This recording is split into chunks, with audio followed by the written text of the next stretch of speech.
So what happens when media stops mediating and starts stimulating or overwhelming or manipulating? This is the warning piece of podcasting as a medium, because the nervous system pays the price. The nervous system, your decision making, your behaviors, and then the outcome of your behaviors, who it affects, how it affects families and communities, your own life, how it affects nations. It becomes very important. But audio, when it's used responsibly, when it's used ethically, with integrity, when it's used intentionally, can still be a powerful medium to mediate.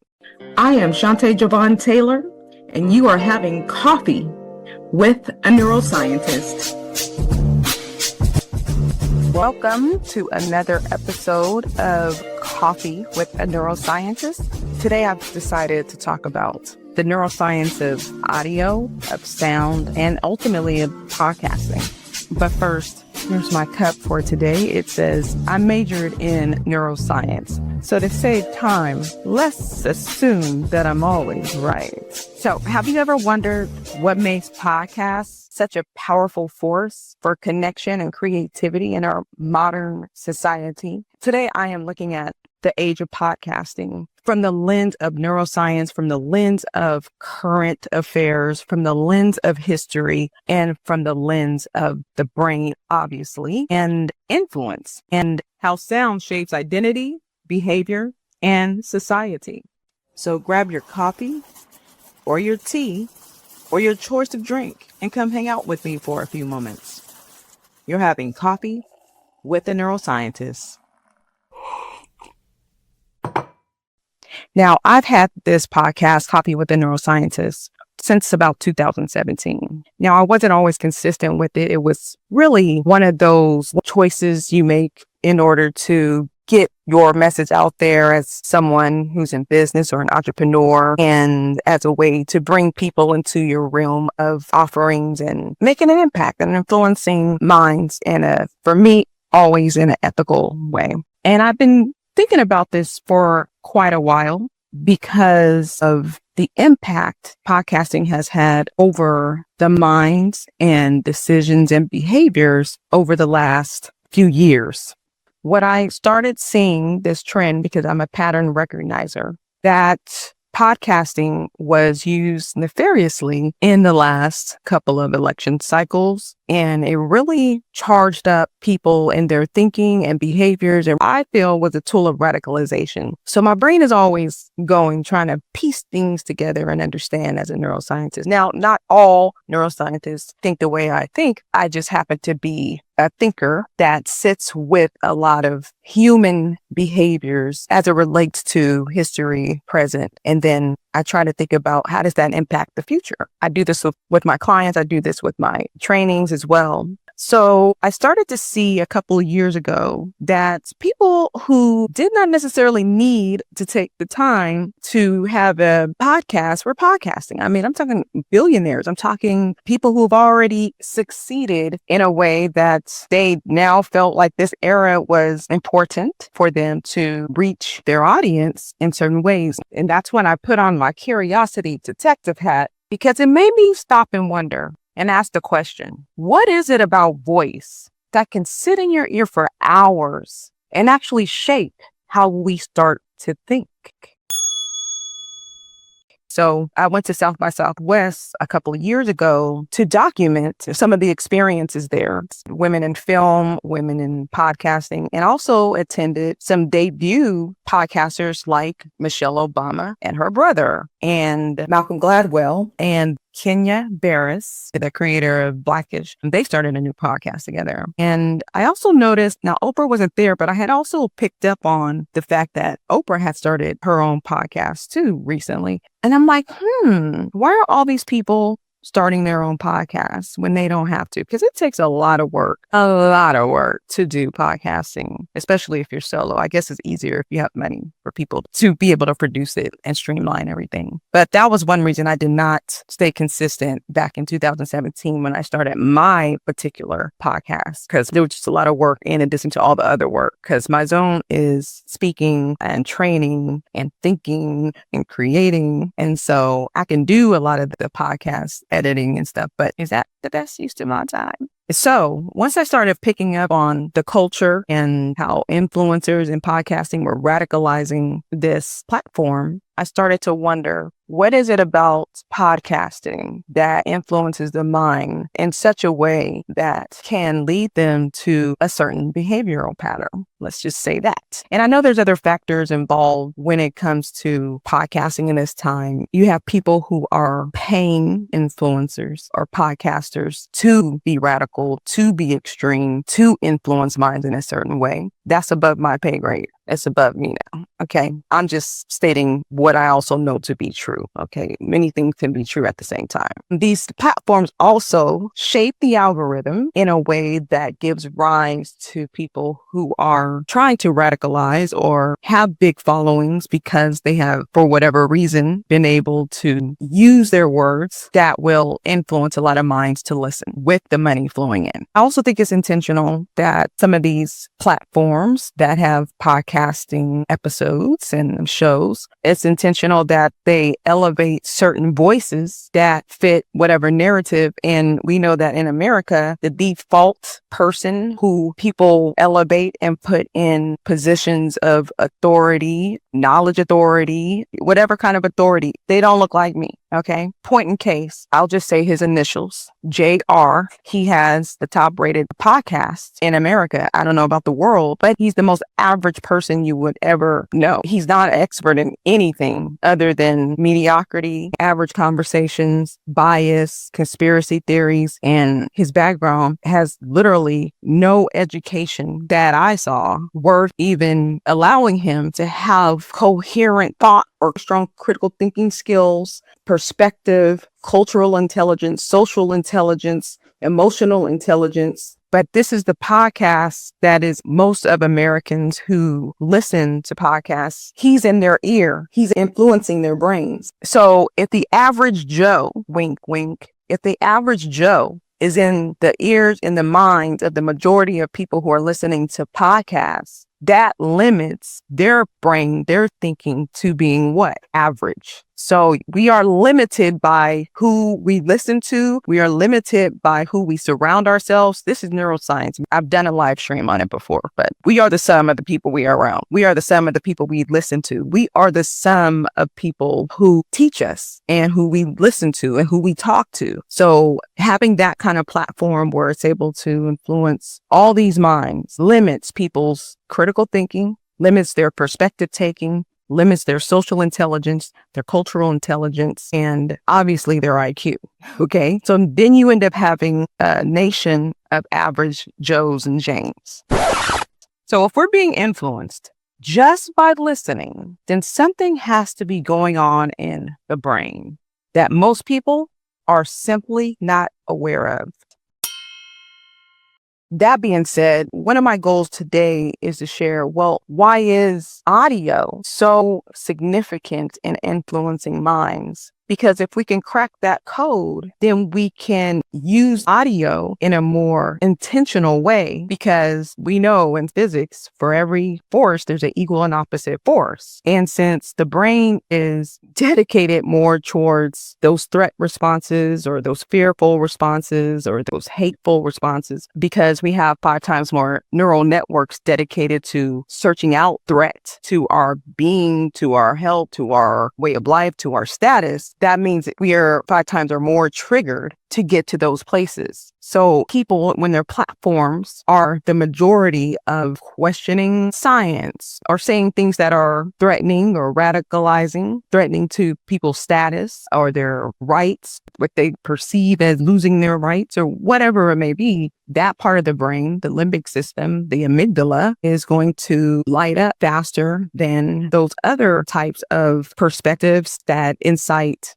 joy and happiness and love and empathy and curiosity and hopefulness, which stimulates the higher parts of the brain. Essentially, using certain words, using certain phrases, using certain information that causes the amygdala in the brain to light up is low-hanging fruit for radicalization, for people behaving in a way that's contrarian to humanity. But if we know the impact If we can look at the impact and say, hey, this is what happened during this time that caused people to make these non-humanitarian decisions, whether it be voting, whether it be treating other people a certain way, it was effective. So if it's effective, then people who are pro-humanity, people who want safety for all to have their needs taken care of, for everyone to pursue happiness without all these obstacles, then we can be just as effective, but not just effective. We will have access to more of our brain real estate because we're not trapped in the lower parts of our brains, that instinctive threat, fight, fright mode. We'll have access to our prefrontal cortices and our right and left brain hemispheres and our occipital lobe and make more insights and be able to pause and use that system two thinking, be able to use discernment and be able to listen more, listen when people are sharing their experiences and pause and get more curious and build up those empathy neurons, have better perspective taking, be able to take care of our brain so that we have the mental fuel, which will give us the mental acuity and discernment to be able to do those higher brain functioning types of activities. Now, I want to go back in time, starting with when I was a little girl. My father used to listen to a lot of talk radio. This is back in the 80s. So I'm a Gen Xer. We had television, no internet. Okay. So early 80s, we listened to music in the car as well, but a lot of talk radio as well. And I was always halfway listening because I was a curious kid. I'm reading, I'm looking out the window, I'm asking a bajillion questions to my parents or whoever was in the car. But on a subconscious level, obviously, because I recall it now, a lot of talk radio. And same thing with my mother, but I didn't notice it or start recalling her listening to talk radio until I was in my elementary school years, more preteen and teen. She would listen to Dr. Laura Schlesinger, and sometimes she would listen to Rush Limbaugh, which he was extreme, and she used to help me to discern the radical things he was thinking at the time. And it's interesting because I distinctly remember her saying the things that he would say back then concerned her. It gave her pause because my mother is a reader and she reads history and she likes the more historical types of information, both fiction and nonfiction. She left that era. Maybe she was getting her bachelor's at the time, but she understood the connections between what he was saying and the parallels to what the H guy in Germany used to say. And she made the connections. She said, I can see him becoming that guy. And I didn't understand totally, like I got it, but I didn't understand everything she understood at the time, why she was making all those connections, because I hadn't studied that part of history at that point in my life because I was only 11 or something. But now that I'm talking about it, I can see how I'm able to put ideas together because my parents demonstrated that. That's how they talk to us. So I recall listening to talk radio a lot. And I also recall listening to not just music, but when I got older, I started listening to a lot of people on tape just speaking about certain topics because, we had cassettes and CDs eventually. And so audio has always been something that I did enjoy partaking in and that I grew up in. So as a neuroscientist, I'm thinking through these lenses, my own experiences and how it shaped me and what I gravitated towards and what was available. And I don't listen to that many podcasts, I will admit, but I do listen to a lot of talk radio, not as much as I used to, because if you're always listening about other people's perspectives, you're not doing your work. I'm very intentional about how I use my time and bandwidth and energy when I am listening to audios. It's very important that we talk about audio from a historical lens, audio technology from a historical lens, because it is informing our brains. It is influencing our brains. But it's not just informing it, it's actually entering into our brains and doing something physiologically, psychologically, emotionally, which affects our decision and our thinking and how we perceive ourselves and others. So over the last, I would say 7-ish years, podcasts have gone from niche to essential for a lot of people to influence and push a narrative or a way to inform. So I started asking why, because that's my nature. Why podcast? Why now? It's mostly because technology has been able to change. So you have smartphones, you have your earbuds, you have convenience, you have multitasking, which allows for people to just listen and not be stationary. Those are reasons, okay? But I want to go deeper. I want to go into the neuroscience of it all, the neurological nuances of it all, and go into the civilizational part. I want to connect it to our culture and our evolution as a society of our civilization, because podcasting is the outcome of using our voices, storytelling, radio. So podcasting to me is something ancient. It reactivated something that's ancient already within us. And if we can understand how it shaped culture then and how it shaped our society then and how important it was for us to engage with each other, then we can be even more effective and intentional on how we use this podcasting space as well. Because before literacy, before film, before TV, before really anything that we can tangibly put out, we learned through oral culture. So stories and memory and wisdom, warnings or values. Anthropologists have always understood this. Voice was our first technology of transmission. Audio was our first technology of transmission. But let me define something here when I say neurotechnology, because it matters. I use terms sometimes because I've already thought about it and connected and studied and learned to be able to put some ideas together. But I know that sometimes I need to define it for other people because they did not go through the mental processes to be able to understand why I'm using a certain term, how I'm using it. And I'm very intentional about my words and how I say things. Like, I just don't pull them out the air, basically. So when I use the term neurotechnology, I'm not talking about chips in the brain or futuristic devices, although it can be. I'm using it the way anthropologists and civilization theorists do. Technology, it's a tool or a system or body of knowledge a civilization uses to propel humanity forward, to transmit skills and values and meaning. All of this is changing the brain. Neurotechnology is anything that shapes attention, memory, identity, and learning, literally changing how brains wire and grow over time. So language is a neurotechnology. Ritual is a neurotechnology. Music is a neurotechnology. Storytelling is a neurotechnology. Sleep is a neurotechnology. You get what I'm saying here? All of that is shaping the brain and influencing the brain, rewiring the brain physiologically, emotionally, mentally, etc. So audio, specifically voice-based storytelling and information and informing, is one of the most powerful neural technologies we've ever had, because it doesn't just deliver information, it reshapes synaptic connections. It has to enter into our ears as audio waves, sound waves, which is then transferred into our ear canal and to the brain and turned into electrical signals that then shape our thinking, shape our behaviors, shape our emotions, ultimately. So that's the neural part I intentionally add to technology.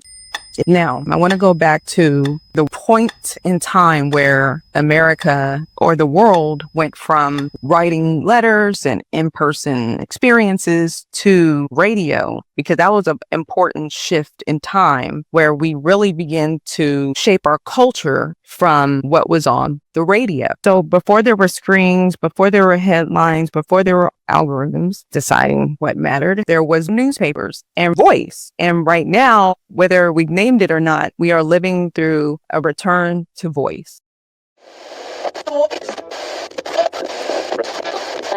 Radio is the origin of today's modern day podcasting, and oral storytelling and in-person communication are the origins of radio, and sound and how we process sounds are the origins of all of the above. So before podcasts, radio played this exact role. There are some differences between obviously radio and podcasting. People could determine the differences between podcasting and radio. But when radio was invented in the early 20th century, it became a way for people to gather together in community, in families, to gather around voices, information, knowledge, entertainment, broadcasting from radio. And we know how important being social and having families spend time together is important for the brain, to nurture the social networks of the brain, which is a human need that wasn't always talked about throughout our scientific and social psychological journey, but now it's being more emphasized, thank goodness. So on radio, this is where we got our news, our entertainment, and there was not visuals. So we had to depend on our own imaginations. We had to depend on our own brain's ability to hear, which is a different level of processing,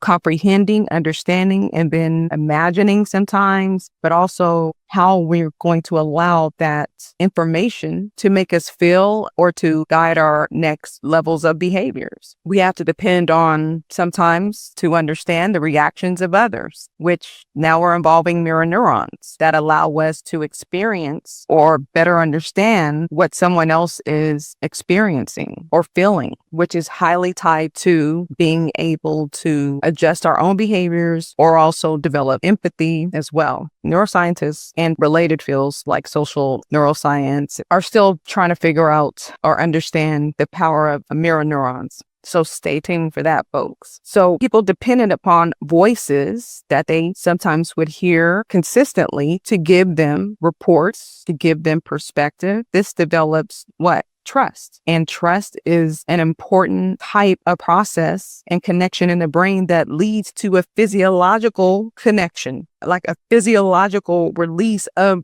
chemicals in the body and the brain to make one feel connected. So the neurotransmitter, the brain chemical that we know is responsible for trust is called oxytocin. So when communities are gathering, when families are gathering, their bonds are getting stronger. Their bonds are strengthening because what's going on is not just mirror neurons being activated between them, but literally there are neurochemicals, there are hormones that are creating stronger bonds between them. So there's so many different dynamics that are happening during this moment of radio that was new to the world. So the trust that we get from listening to someone is a result of us feeling like they are giving information that we feel like we need in that moment, or that entertainment that we feel that we will get joy from, or that story, that perspective that we can resonate with, that we understand. We feel like this person understands my needs in this moment. And so our brains, we've seen this in storytelling, looking at images of the brain during storytelling, people's brains sync up. That means the same parts of the brain will mirror each other and light up and activate. There's a streaming that happens between the brains. So now, in addition to oxytocin in the brain, that bonding chemical being released, as a result of that trust and that brain streaming, that resonance, that synchronization between the brains happening, now the listener can default to the voice and depend on their thinking and perspective, which saves the listener energy, mental resources, where they don't have to use for certain aspects of their thinking because they trust the storyteller. They trust the voice to give them the knowledge, the information, the experience that they need because they have that trust. Isn't that something? Sit on that one for a second.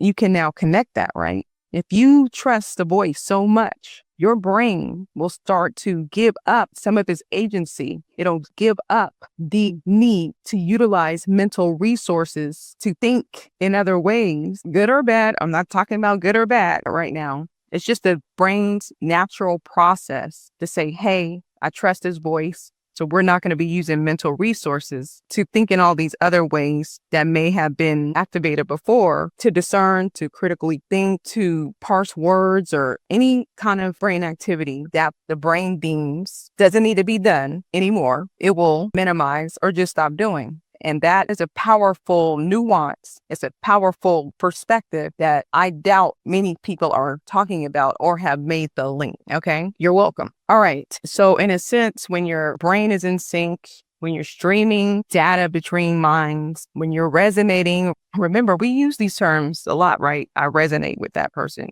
This person gets me. All of that is because the brain is in synchronization. And so we're, in a sense, sharing our nervous systems. Y'all, that's neat, because I know one of the trendy terms around is nervous systems. Take care of your nervous system regulation, which I'm glad about. People are now talking like that. But if you're going to share your nervous system, you better make sure your nervous system is on point and is as healed as you can be, that you are not letting certain emotions drive you that are not guiding you to your best self and best behaviors. Okay. So radio produced this sense of community and togetherness. And you know what else it did? It trained people to listen. It trained people to focus in on words, hone in on words, how things were said, how words were put together. So it's very different from listening and then you scroll to the next and you scroll to the next. Your brain hasn't had a chance to process all the scrolling. So many visual stimuli came in just from that one scroll, but you're on to the next and you're on to the next. And you wonder why you're overwhelmed. You wonder why there's anxiety. You wonder why your focus is waning. You think you have ADHD. I'm not saying people don't have ADHD or there wasn't some gap in getting diagnosed. If you're hearing that, you're not hearing me. There's nuances to things. There's different conversations to be had, and those are different conversations. I'm saying some of the focus issues may not be due to late diagnosis or even having the diagnosis. Okay, if you're intentionally rewiring your brain to scroll without allowing your brain to process. So radio and podcasting is allowing your brain to digest. It's training your brain to focus and hone in on the nuances of words and tones and how they're put together. That's a different level of focus. Okay. So listening is a skill set. Listening is an important brain function and human to human function that can increase your emotional intelligence and your social intelligence, which social neuroscientists now are trending to say is more important to IQ, because IQ doesn't take into a holistic brain humanization and holistic way of this human experience and how we engage with people. When people emphasize IQ, there's an inherent negation of emotions and right brain thinking and empathy and body-mind connection. And so we're eliminating a huge portion of using our brains more powerfully if we just stick to IQ and not all of the essential skills that really fuel this human experience in a more humanitarian and innovative way. Because intellect, numbers, rationale, logic only thinking, really default left brain thinking, solely left brain, that will only take us so far, and it will minimally factor in humanity into decisions that will affect humanity. So it's very important for our leaders, for us as individuals, to have higher social intelligence and emotional intelligence and cultural intelligence, creative intelligence, in addition to intellect, multiple intelligence. Those are all important to be the most effective, the most humanitarian, the most innovative society as possible. Even when I'm listening as someone who studied clinical neuropsychology, who saw a lot of dementia patients and patients with brain injuries, listening was the first and foremost skill. And it takes a lot of mental attunement and curiosity and a different level of resources and listening for nuance and patterns in order to be able to be effective in the dynamic of a patient or client relationship. Even now as a coach, I'm using those same type of expert listening skills so that I can make sure that I'm on the same page, same frequency, same wavelength as the client in order to borrow their brains, if you will, so that then I can go into the conversation and integrate or insert where I need a question or follow up, picking up of a pattern or suggestion, which is very important to that client coach, clinician, patient dynamic. And these skills don't need to be at the level of professionals, but there is a place for them in everyday society. So I do want to make a distinction between listening and hearing, because It's a different skill set. Hearing something is to be able to receive those sound waves through our biological skin of our ears and through the cochlear and through the bones in our ears that also are receiving the vibration that help the brain to translate it into electrical signals. So that's the hearing process, the ability for those sound waves, the vibrations, to get into our ear physically. So it's a passive, automatic response. And I'm not talking about the levels of people's ability to hear. I'm just saying, all things being equal, regardless of your hearing capabilities or not, the ability for the process of those vibrations to enter into your biological or physiological ear is a passive experience and will get to your brain to be translated as sound. But listening is an active experience. Listening requires a level of attention and focus and participation. Listening can be a low-level skill or a high-level skill and everything in between, because listening is when you are filtering information, you are analyzing information, you're critically thinking about the information, you're responding to the sounds, even if you're multitasking. So hearing is passive and naturally biological, but listening is a skill that can be developed over time. It's an area of your human growth and expansion that will be effective in evolving us as a society, as yourself as a better communicator and better relationships, but also our collective humanity, our collective engagement with one another. So the ability to become a more skilled listener does require us as a society to take care of ourselves health-wise. So the month that I am recording this particular podcast is International Listening Awareness Month. And the first week of March is National Hearing Awareness Week. And March is also National Deaf Awareness Month as well, FYI. So getting ear checks, getting hearing checks is important for the learning and growth experience. And this is important, especially in educational systems where kids may not be able to learn because their hearing is not being checked or their eyes. So you can see how looking at it from a lens from someone who is able to not just talk about neuroscience, but to link it to all these factors, these different realms, these different human experiences, is very important to expand your social perspectives so that you can be more intentional about how you go about your work, how you go about your mission, how you can amplify your areas of expertise, how you can help others be more transformative in their own life and navigating their challenges or opening up possibilities in their mind.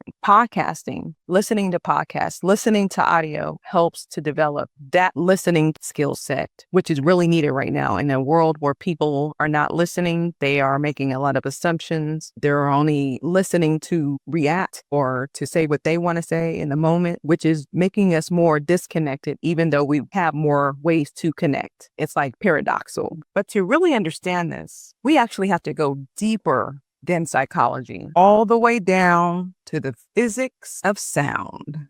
So going through college, I had to take a lot of science courses, obviously. I had to take a lot of physics. When I declared my major as neuroscience back in 1998, I had to take even more physics because apparently the neuron, the brain cell that makes up your brain, is nothing but physics. You got your biological factors like protein channels that act like capacitors, resistors, charged electrons, charged atoms that generate electricity so neurons can talk to each other at 200 miles per hour. There you have it, folks. So I took a lot of physics. So I understand the concept of for every force, there's an equal and opposite force, which comes from Newton's law in physics. So we can say the same for the effectiveness of using podcasts to influence minds, either negatively or positively. In my observation, there's a percentage of people over the last few years who have used it for radicalization and influencing minds and behavior in a negative way.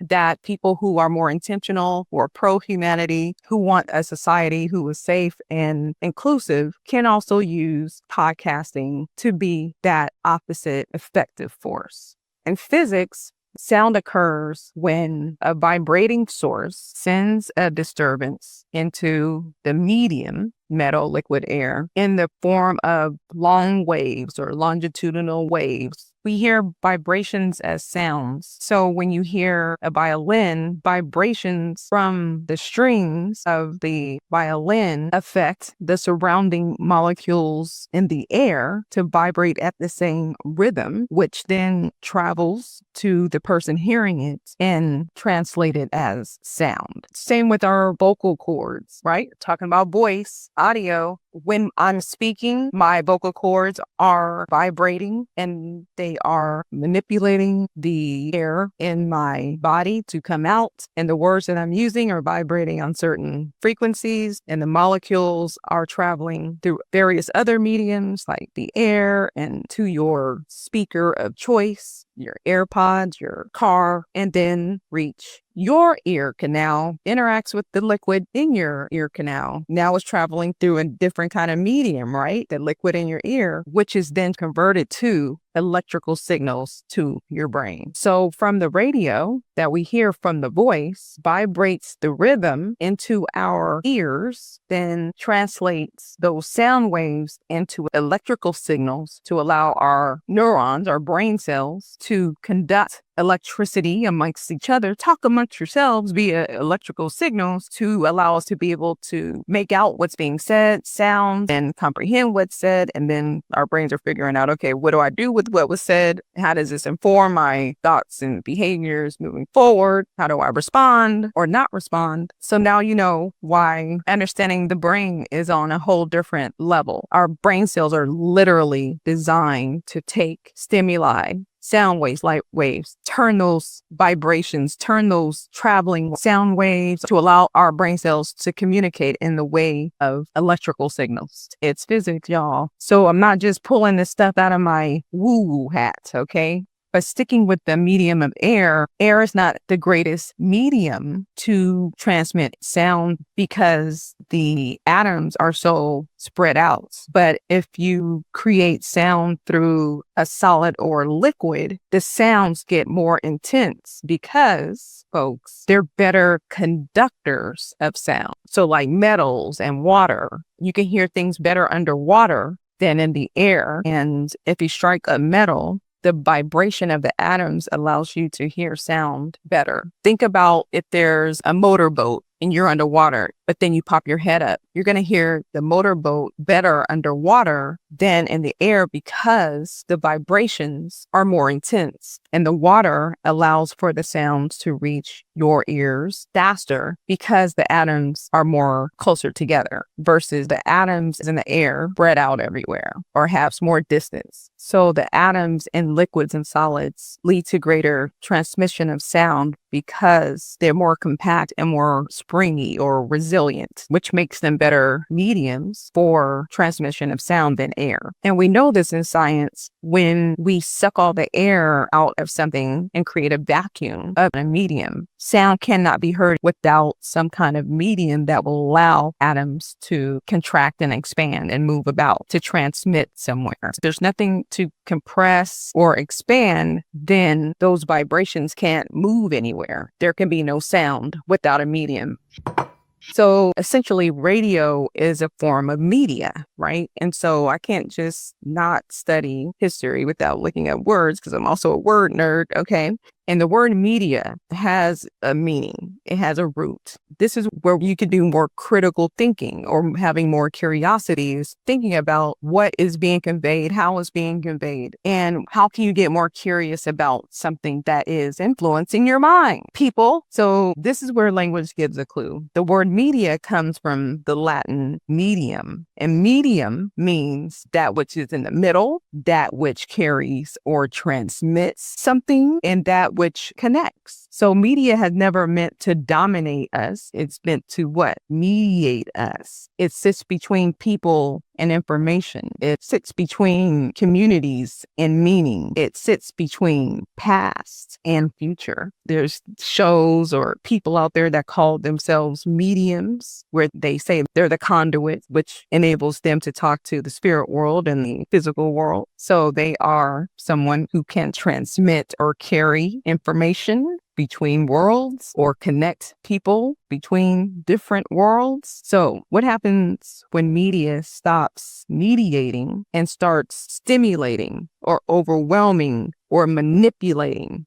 This is the warning piece of podcasting as a medium, because the nervous system pays the price. The nervous system, your decision-making, your behaviors, and then the outcome of your behaviors, how it affects families and communities, your own life, how it affects nations. It becomes very important. But audio, when it's used responsibly, when it's used ethically, with integrity, when it's used intentionally, can still be a powerful medium to mediate. This is especially important when we're adding on visuals, because the visuals, like watching screens, scrolling through screens, those can overstimulate, because now you have to process all the hearing and all the visuals. So distinction and understanding the nuance between audio and visual and being intentional versus unintentional really matters. So one of the reasons why I also studied the word medium is because I attended this documentary screening at the Austin Film Screen Society called The Age of Audio, A Modern Mirror. It was directed by Sean Michael Colon, and the summary was Age of Audio Hurdles from Hacked Togetherness Feeds to Nine-Figure Buyouts, Tracing the Scrappy Rise of Podcasting, reveal the medium's Wild West origin story. See the word medium, the gold rush years of corporate money, and today's fight to keep authenticity on air. Now, one of the lines that stuck out to me during the Q&A portion after the documentary, there was a panel with the director. He said, podcasting is not a genre, it's a medium. I was like, ooh, I got to go back to that line. So that matters because mediums, as you now know, shape the brain. And this documentary traced the origins of even how podcasting came aboard. I highly suggest, if you want even more perspective on just podcasting, to watch this documentary. It's called The Age of Audio. So if we're being influenced just by listening, then something has to be going on in the brain that most people are simply not aware of. So let's talk about what audio does to the brain. What happens neurologically when we listen? So unlike visual media like TV or even video podcasts, audio doesn't overload our vision, our visual cortex, also in the brain, okay? Light waves have to come in and get transferred into electrical signals just like audio, but our visual cortex takes a lot more mental processing to determine what we're looking at. So audio, even though sound waves are slower than light waves are faster to enter into the brain, there's more to process and determine and decipher, both subconsciously and consciously. But audio, it doesn't take as much brain processing to figure out what you heard compared to the vision. Also, audio doesn't demand consistent threat evaluation. So the visual cortex will take in more detail to determine all the things that's the threat, versus the human ear can only pick up so many sound signals and decipher between them. So we have core sounds that we know to be true, whether they're neutral, whether they're threat, or whether they're something to pay attention to, essentially. Audio also doesn't trigger immediate social comparison. So when we're looking at something, we're always comparing ourselves to others, whether it's subconscious or conscious, whether it's neutral or not, because it's really a social thing, a tribal thing. Like, am I in alignment with this tribe? It's a way to be able to have safety and to be in a tribe. So we're always at an ancient level comparing ourselves so that we can make sure that we are doing the things that are necessary in order to continue to be accepted, whether you're aware of it or not. So this is what audio does do. It activates a part of the brain called the auditory cortex. It engages the limbic system, which is deep in the center of your brain. The limbic system is also called the emotional brain, which, remember I said, it houses the emotion in a part of the brain brain responsible for memory, calculating memory in real time, which is called the hippocampus. You could think of the hippocampus as a hippo on a college campus or something to remember. And also audio stimulates what's called the default mode network, where a lot of reflection and meaning takes place. So default mode network can also be abbreviated DMN. So when you listen to a human voice for extended periods of time, the brain, in a sense, begins to entrain its rhythm. Because remember, we're talking about sound here. Okay, we're talking about rhythm. We're talking about frequency when we are talking about voice. So when we're listening to audios, our attention stabilizes along with this entrainment, with this rhythm, with this sound. When we're listening to somebody's voice, we have to imagine what they're talking about. Whereas when we get visual stimuli, we don't have to imagine what we see because we see it. So audio actually enhances our imaginations, and it activates our creative brain, our visionary brain. So we're talking about the back of the brain called the occipital lobe, responsible for visualization. And we're talking about the right brain, responsible for imagination, even parts of the prefrontal cortex. And also audio activates memory. So your memory encoding deepens as a result of listening, because you're activating ancient subconscious parts of you, because our brains are wired for listening and storytelling. Okay. But your brain is also trying to make connections to what the person is talking about. So this is why listening feels more intimate.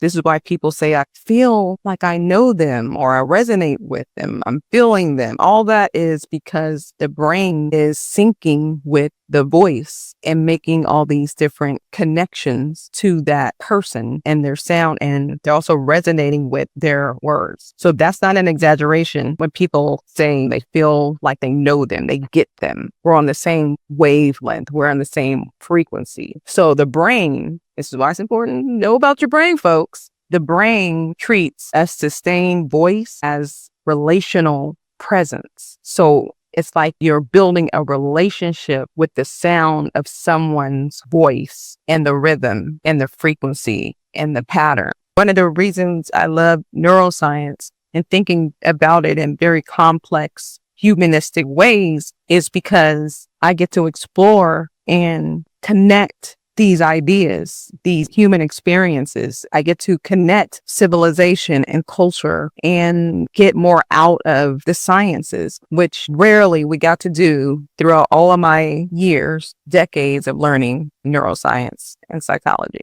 and just science overall. It was very reductionist. That's a whole nother conversation now.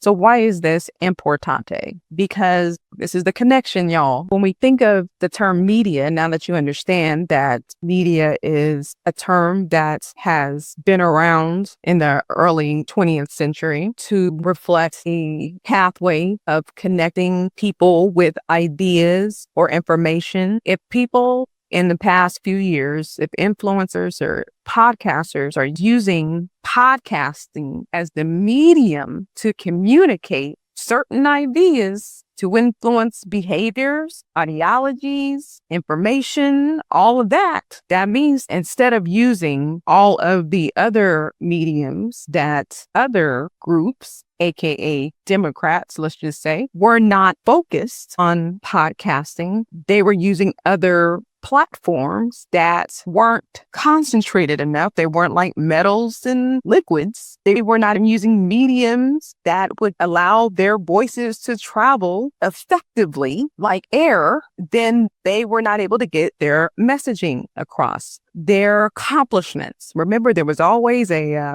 messaging issue. And it was always disjointed. That was the talk around the Democratic Party. They weren't on the same page. They were not in tune with the feelings and emotions of the people. But the other side used the medium of what?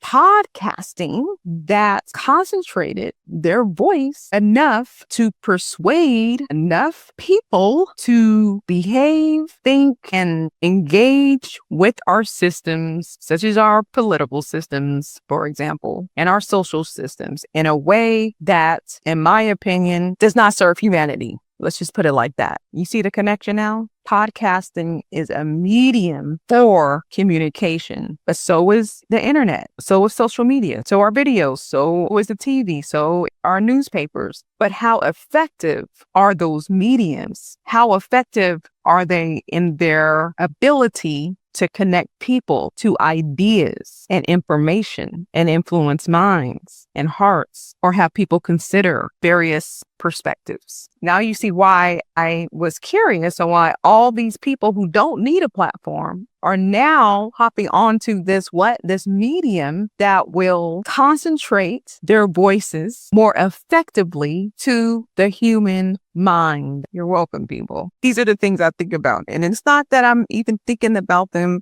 in one context or one moment in time. You see, I'm able to think through a lot of different dimensions to come up with these conclusions. And then to even get these conclusions out in an effective way on this type of medium and other ways I'm going to share this. Even still, there's time that I need to even do that. Okay. So now you know how my brain works and how the way I speak about neuroscience is unique. And if you're in education, what a great way to teach about the brain or hearing through the idea of podcasting. You can start with something fun like podcasting or recording yourself, and then teach the lesson of the biology or the physics or the chemistry of hearing, or how the brain works, how brain cells work in the brain, or the physics of sound and voice and vibrations. And you could talk about sound waves, all the physics around that. It would be so much funner. You're welcome. This is the way I believe is the future of teaching, is teaching around the interests of children. So like I said, as I was recalling listening to talk radio growing up, I remember some of the topics, some of the discussions, but also remember the feeling. And when you have emotions with an experience, you're more likely to remember moments and conversations in the environment. This is because the emotional brain contains what's called the hippocampus, which is important for clocking those memories, those experiences in real time immediately. So the stronger an emotion, the stronger you're going to calculate and be able to recall later that memory. So emotions are powerful, people. I don't care what people say about people being too emotional. Emotions are superpowers to people who understand emotions. Emotions are limiting and oppressive when people teach you that emotions are not meaningful. Emotions are pointless. There's no place for emotions in certain spaces. So in this noisy world, and that's getting noisier, and I believe part of it is socially engineered for us to be overwhelmed by the noise, we have to be intentional about becoming a better listener and not a passive hearer. So audios, podcasting allows for that practice and development of being a better listener, especially if you detract the visual piece of the podcasting, which I know I'm on video right now. Some of you are hearing me on the audio. You have your options, but there is a place for video. So this is a question that you can ask yourself, because questions are important. Questions stimulate thoughts and imagination and shifts perspectives and allows for reflection and introspection and all that good stuff. So here's a question you can ask yourself in real time. Are you listening or are you hearing? Are you hearing me though, or are you listening? And you can ask that question when you are talking to someone, and ask yourself in real time. That's being mindful. Am I listening or am I hearing? And you can sometimes tell if you are feeling a certain kind of way or triggered. And that's an opportunity for curiosity. So when we become a better listener, we also become a better communicator. We also enhance our focus and our attention. It leads to our brains becoming more mature and developed. It leads to increasing our emotional intelligence, our cultural intelligence, and our social intelligence, depending on the context or the environment or person you're listening to. So listening enhances social skills. Listening enhances attention for better learning to take place. Listening helps with emotional regulation. Your ear is a major integrator of the nervous system. Our listening processes are important because they are linked to the motivation circuitries in our brain to do what we feel called to do, to accomplish our goals, to feel like doing something. And sound can energize the brain, or it can relax the brain. It can affect your mood and feelings and emotions. So we have to be responsible with sound. We have to be responsible with our voices. Those are vibrations. They affect our actual brains and everything that comes out of our brains. You see how it connects? This is important to have someone who is able to make these connections and help you to think on your own to make connections by infusing curious questions and strategies within discussing the thing that I'm talking about. So when I say it's important to use podcasting ethically, intentionally, purposefully, I really mean that. And now you know why. Because audio, sounds, voices, words directly affect how we think, how we feel, how we learn, how we focus. And I want people to take their agency back, to be guided by your own level of awareness of the effects of sound, of voices, of this medium called podcasting that has taken so many minds and influenced them and shaped them in all kinds of ways, negative, positive, and everything in between. But we need to minimize the damage. And that is something that you have control over. You can determine how much you want to take in, how much you want to not allow someone to hijack your brain, your mental resources, how much you want to trust that voice versus challenge that voice or get curious about the voice or do your own research. You see, I'm not telling you to stop listening to people per se. I'm saying take your mental resources back so that you can be more aware and more effective and a better listener so that you are in charge of how you are influenced and if you are influenced. Because if you don't, you will be influenced in some shape or form. So you might as well have control over what you can control, which is what not only comes into your mental feed, your audio feed, and then your mental feed, but how you choose to allow that audio to affect your brain, your decisions, and your behaviors.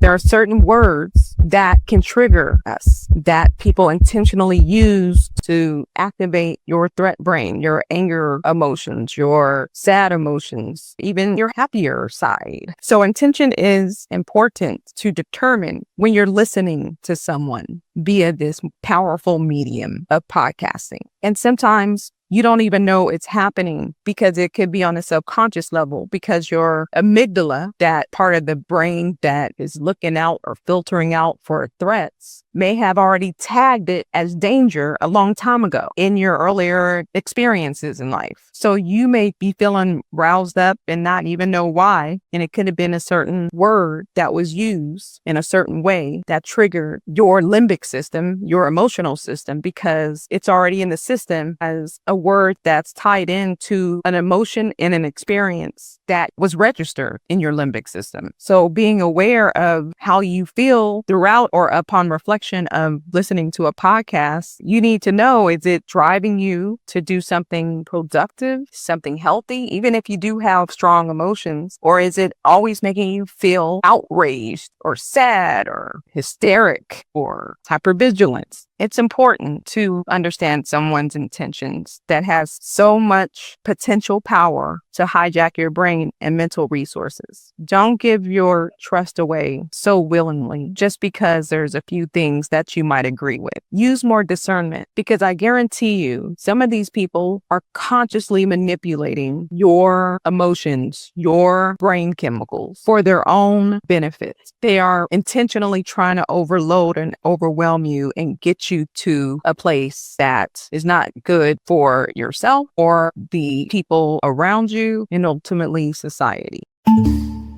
So what is it about audio that makes it so influential? Audio bypasses gatekeepers because it doesn't depend on visual, that you could just get on a recording device and put it out in the world because of these RSS feeds. And podcasting restores our imagination. So for those who have been stuck in imagining a different future, if you've been stuck on creativity, podcasts help to stimulate your imagination, y'all.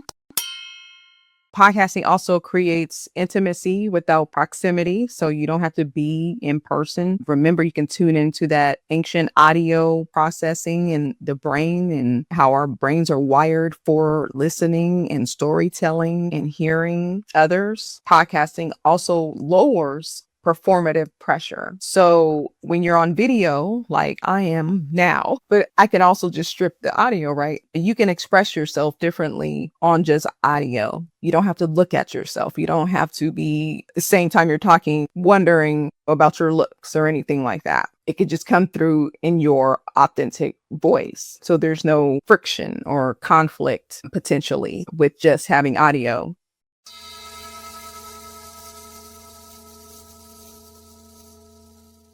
Audio enters when people are most open. Now, I'm not saying open-minded, but more like open to suggestion, if you will, because it's when they're driving, it's when they're walking, it's when they're alone, it's when they're really sometimes in their vulnerable states, during the time when they're in their alpha wave states, which is a slower wave brain activity going on in the brain that people tend to get into when they're more tired or upon waking up from the deeper layers of sleep. Alpha wave states are when you're most relaxed or doing activities like taking a shower or doing yoga or meditation. Those tend to be your most open states to suggestion because it's slightly outside of your consciousness. You're not fully conscious. Your prefrontal cortex is not online all the way. Okay. And we have a lot of room for unconscious stimuli coming into our subconscious mind to engage with all of our subconscious thoughts, memories, beliefs, etc. that ultimately drive 90% of our behaviors and decisions. By the way, be aware, be mindful of what comes into your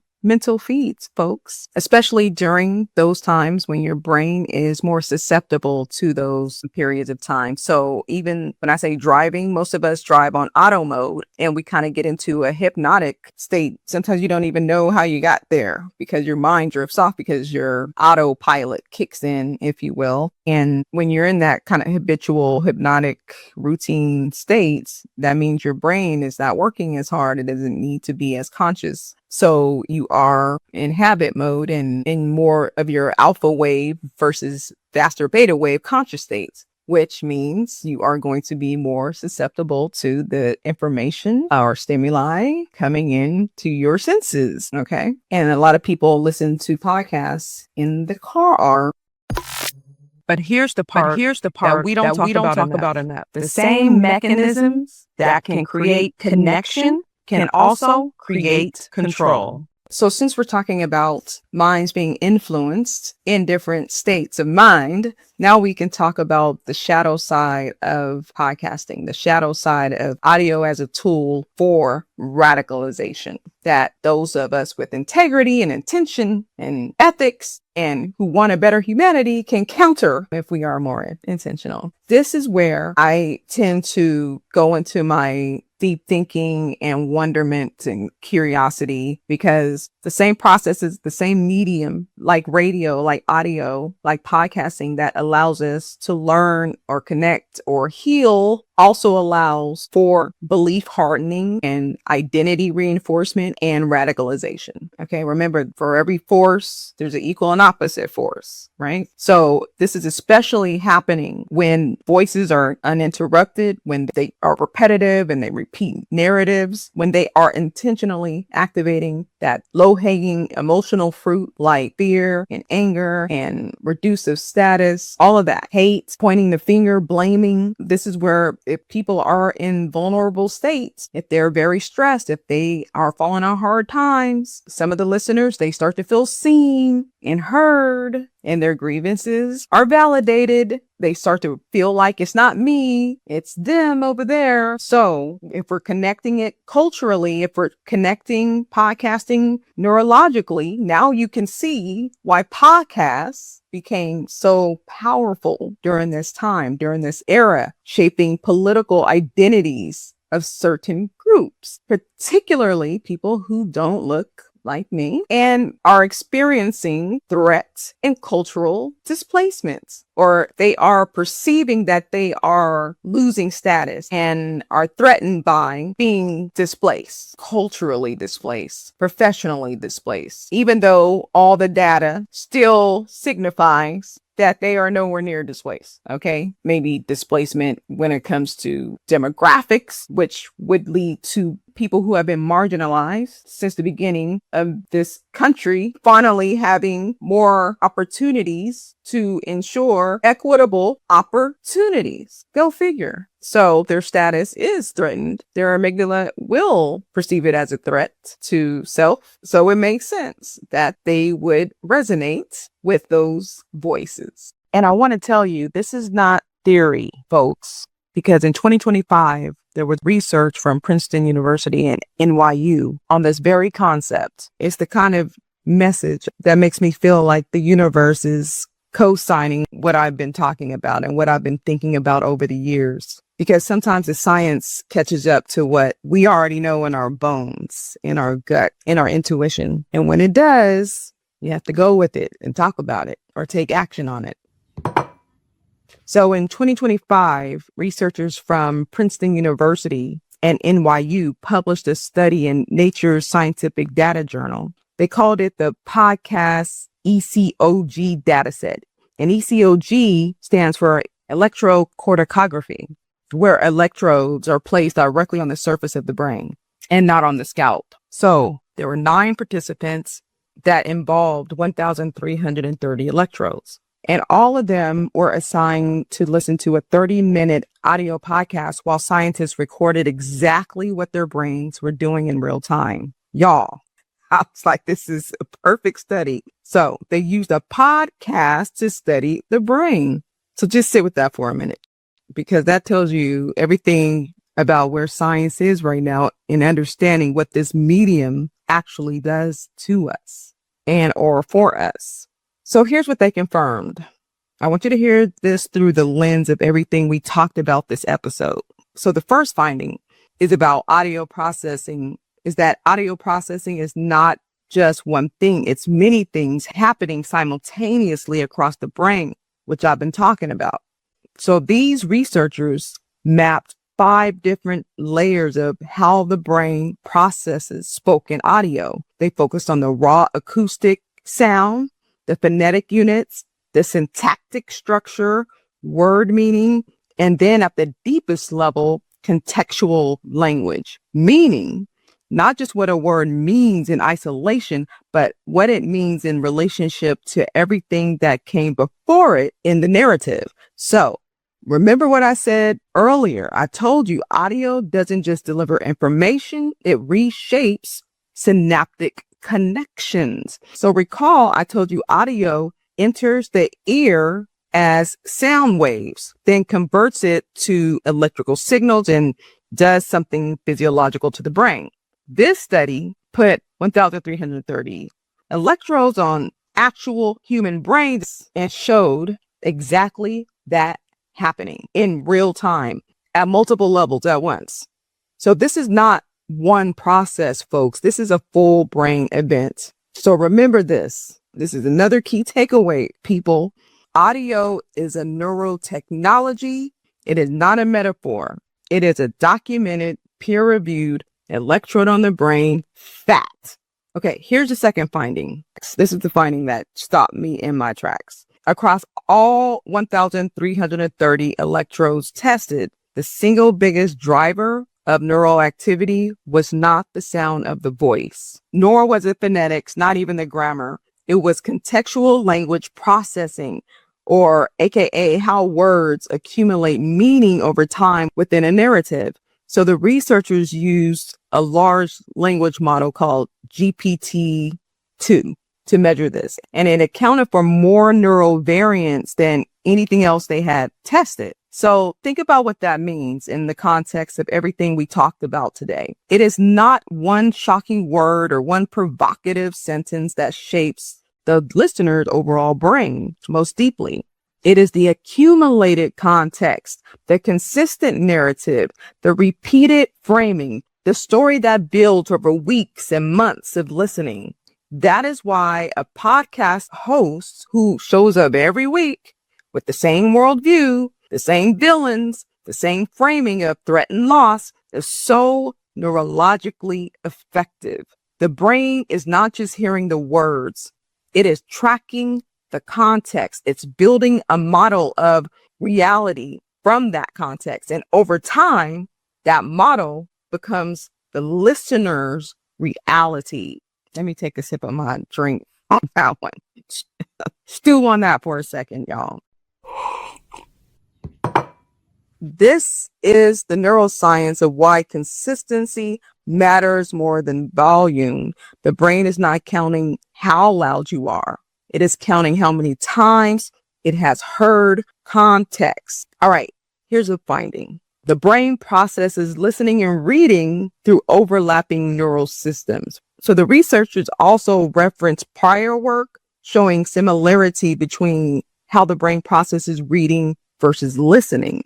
So this is kind of interesting for people who listen to audiobooks. What they found was reading versus listening, that there is some overlapping of activations within the neural systems. This is important because it means the depth of engagement audio creates is not somehow less than reading. It is different, but neurologically, it reaches the same higher order language systems. So audio is not the shallow cousin of text. Audio is a full peer in terms of cognitive and neural impact. So when you layer in everything else we know, that the audio enters during alpha wave states when the prefrontal cortex is not fully online, that it travels without the friction of visual social comparison, that it creates neural synchrony and oxytocin bonding between listener and speaker, you start to understand that podcasting is not just a media format. It is one of the most neurologically intimate things one human being can do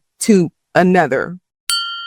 So here's another key finding from this study. Now, I've already been talking about how our brains are not just being shaped by what we listen to consistently, but it's being primed. And this study proves it. How, you may ask? So what the researchers ended up doing was mapping the LLM contextual embeddings, which are just the deepest layers of our narrative processing in the brain. So they mapped that against brain activity. And what they found was that the encoding performance window that spanned 4 full seconds, which is a lot of time for the brain because the brain calculates things fast, people, okay? But during this span of 4 seconds, there was brain activity that included time points before the participants even heard a word spoken. So let me say it again to it lands, okay? Because this is important. There was brain activity that occurred before the participants even heard certain words before they were even spoken. So basically, the brain was activating in anticipation of language they hadn't even heard yet. So based on the narrative context, because everything is in context, based on the context of the narration of the podcaster, they had already accumulated from past conversations. Their brains were predicting and pre-processing what was going to come next, folks. So therefore, the researchers were able to show that our brains integrate context from previous sessions, previous words into the current moment that we are listening to a podcaster. So what does that mean in practice? What does that mean in plain language? What does that mean for the context of this particular podcast? Well, in the context of everything that I've been talking about and what you've been hearing from me is this. Once a consistent narrative voice, a consistent podcaster's voice has spent enough time in your ear, your brain stops. It stops waiting to hear what is said. Your brain starts completing sentences before some words even arrive. Just sit with that for a moment, folks, because it's all coming together, right? It's kind of like when you see two sides of a triangle, your brain anticipates and completes the shape and just knows that the other line is going to complete the triangle. That is what consistently listening to a podcaster can do. It can cause the listener to start predicting what the words will be said next based on past context sessions, past podcast sessions. And remember, I was talking earlier about brain streaming, synchrony, neural coupling. That's when once a listener trusts the storyteller, the podcaster, the voice, the listener will start to give up agency over some of its brain activity, some of its critical thinking or questioning, right? And so that is to save mental energy on the part of the listener. You see how it all comes together?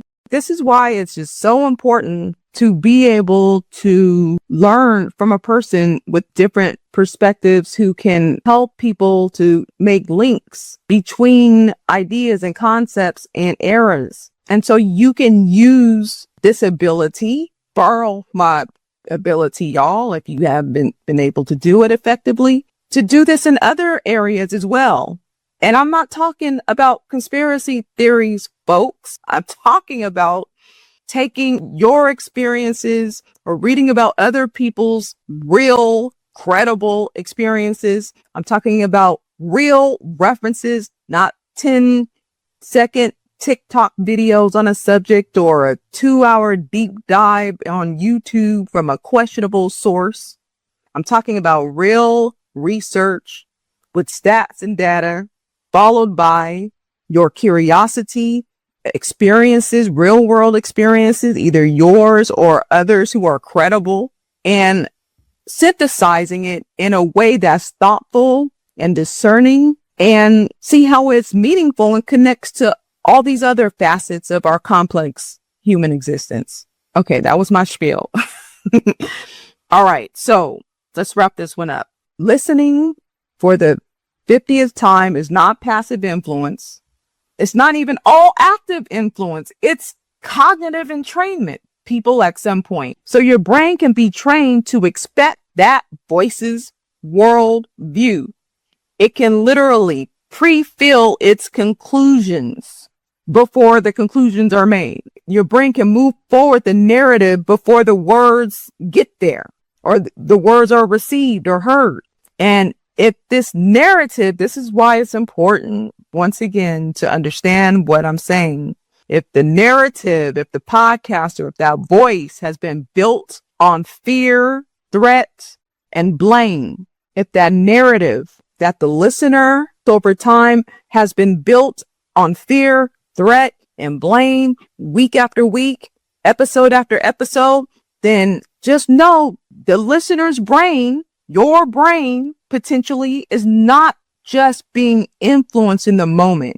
Your brain has reorganized itself around that narrative, around that context, and it will start making shortcuts and leaps and biases in certain areas and assumptions in certain areas. It has made that worldview of that narrative, of that voice, of that podcaster, its default prediction about reality, which could be distorted, intentionally distorted.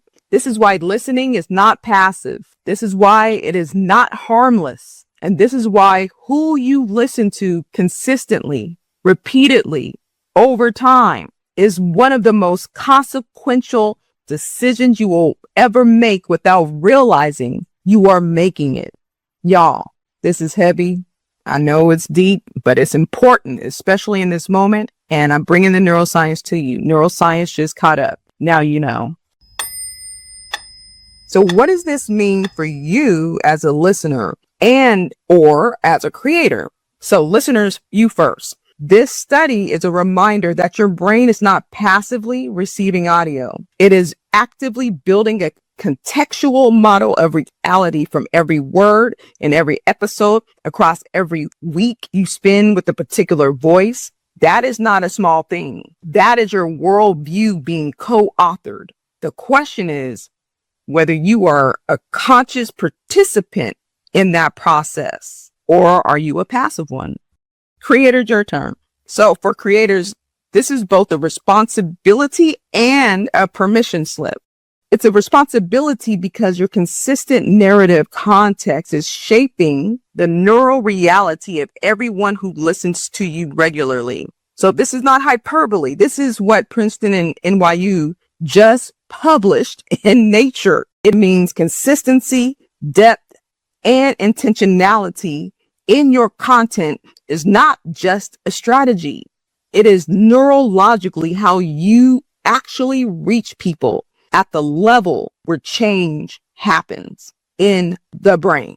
And I said this earlier, that for every force, there is an equal and opposite force. So the same neural mechanisms that allowed podcasting to be used as a tool for radicalization can be used as a tool for liberation, expansion, and higher thinking. So this is not wishful thinking, folks. This is now peer-reviewed science, and it is why this work matters. It is why your voice matters, and it is why what you choose to listen to matters more than people will ever realize. So audio doesn't argue with you. It doesn't debate with you. It accompanies you. That's the lesson, y'all. That's the power. How is this audio aligning with how I feel in the moment, what my situation is in the moment? This is a healthy way to keep going, to keep listening to this voice. Or should I start discerning? Should I start critically thinking about what's being said? Should I unplug from the synchrony going on and take back some of my mental resources so that I can then ask other questions or start listening to other perspectives? You have agency to do that. And it's okay to do that. And it's essential to do that based on what kind of society you really want. Like, are you really losing your status? Or are you in a challenging situation to where somebody might be trying to capitalize off of your challenging situation to push forward their agenda that maybe does not include you in the most positive and healthy way? I just say the things.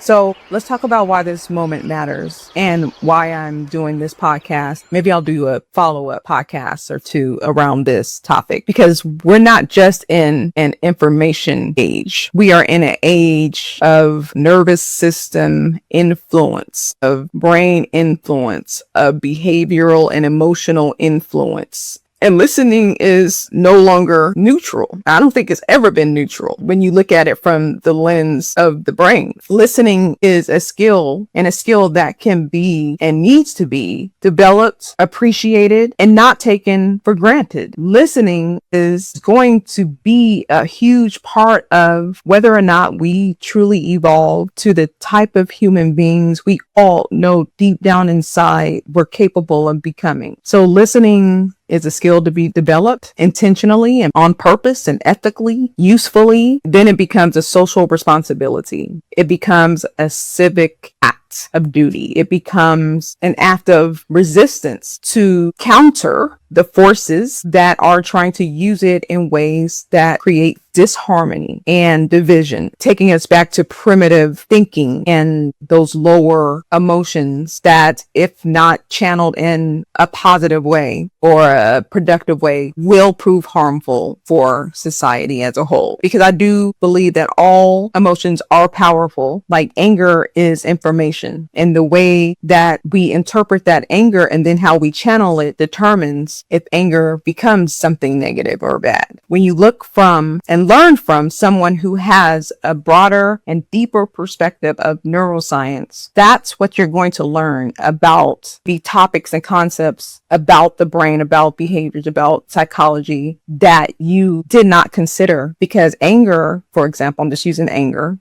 has been, for the most part, been given a negative connotation. But if you see it, if you're able to reframe it as information, as a valid emotion to which you give the interpretation of what that emotion means, that's where feeling comes in. We have emotions, and the feeling is our interpretation of that emotion. And then our interpretation of that emotion, aka feeling, then is determined in the brain what we're going to do with that interpretation, with that feeling. So subsequently, behavior, it becomes the next thing. And so depending upon where you are in time and space, how regulated you are, how much you have done the work to be more open-minded and critical and hopeful and optimistic and empathetic and compassionate, will determine what your behavior outcome is, what you do with that feeling, that interpretation of that emotion. But critical thinking means holding the question, following the evidence across multiple sources, and staying curious enough to ask the next question rather than settling for the most comfortable answer. It's okay to have friction. It's okay to not be 1,000% on board with something. But that is the power of being able to have discernment and nuance. That's for you all readers and critical thinkers out there. I'm with you. And it's also for those who want to do better about critical thinking and being able to discern a bit better and build that skill set, especially during these times. Thanks for coming to my TED Talk. All right, moving on. So remember, people, audio is a neurotechnology. And like all technologies and all neurotechnologies, it can expand humanity or it can contract it. So the question is not whether we listen, because we already are. The question is, who will we listen to and why? So podcasting didn't really change how we navigate society, because we've always had audio. We've always been listeners, but how we use the medium, how we use our platforms is serving to remind us that before we were consumers, before we were users, before we were audiences, we were listeners, and listening shaped civilizations. This has been the neuroscience of podcasting and audio, how sound shapes identity, behavior, and society. I might do another part. If I do, I'll delve more into exploring what happens when we use this powerful platform of podcasting, of audio, more intentionally and more purposefully to shape beliefs, identity, and ideology in an ethical way, in a humanitarian way, and with integrity. For now, sit with this, people, and remember that listening is not passive. Listening is not harmless, and listening is not neutral. Listening is a neurotechnology, and how we use it will shape what kind of humans and societies we become. This has been Coffee with a Neuroscientist. I'll see you in the next episode. Cheers. Did you like this episode? Make sure you're subscribed to this podcast and share with a colleague or a friend. And if you consider yourself a modern thinker and want mindset, success tools, and more tips and strategies on how to incorporate neuroscience into your everyday life, or perhaps you need to stay inspired and learn how to live your best life or respond in a way that's truly aligned with your values and authenticity, then go on over to ShantaeTaylor.com or OptimizeInstitute.com.